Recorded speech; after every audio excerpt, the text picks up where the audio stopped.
ನಮಸ್ತೆ, ಎಲ್ಲರೂ ಹೇಗಿದ್ದೀರಾ? ನಾಳಿದ್ದ ಇವೆರಡು ದಿನಗಳಲ್ಲಿ ಅಮಾವಾಸ್ಯೆ ಯಾವಾಗ ನಿಮಗೆ ಗೊತ್ತಾ? ನಾನು ಹೇಳ್ತೀನಿ ಕೇಳಿ. ಅಮಾವಾಸ್ಯೆ ನಾಳೆ ಬೆಳಗ್ಗೆ 10 ಗಂಟೆ ಮೇಲೆ ಶುರುವಾಗಿ ನಾಳಿದ್ದು ಅಂದರೆ ಭಾನುವಾರ ಬೆಳಗ್ಗೆ 11:50ಕ್ಕೆ ಮುಕ್ತಾಯವಾಗುತ್ತದೆ.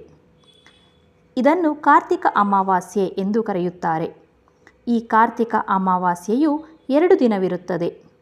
ನೀವು ಮನೆಯಲ್ಲಿ ಭಕ್ತಿಯಿಂದ ದೇವರಿಗೆ ಪೂಜೆ ಮಾಡಿ, ಹಾಗೆ ತುಳಸಿ ಗಿಡಕ್ಕೆ ನೀರನ್ನು ಅರ್ಪಿಸಿ, ತುಳಸಿಯ ಮುಂದೆ ತುಪ್ಪದ ದೀಪವನ್ನು ಹಚ್ಚಿ, ನಂತರ ಕಾಗೆ ಮತ್ತು ಹಸುವಿಗೆ ಅವುಗಳು ಏನು ತಿನ್ನುತ್ತಾವೋ ಆ ಆಹಾರವನ್ನು ನೀಡಿದರೆ ನಿಮ್ಮ ಮತ್ತು ನಮ್ಮ ಪಿತೃಗಳ ಆಶೀರ್ವಾದ ಸಿಗುತ್ತದೆ. ಇವರುಗಳ ಆಶೀರ್ವಾದ ಮುಖ್ಯ, ಹೌದಲ್ಲವೇ? ನಾಳೆ ಮತ್ತು ನಾಳಿದ್ದು ನಾನು ಹೇಳಿದ ಹಾಗೆ ಮಾಡಿ. ಎಲ್ಲರಿಗೂ ಒಳಿತಾಗಲಿ. ಧನ್ಯವಾದಗಳು.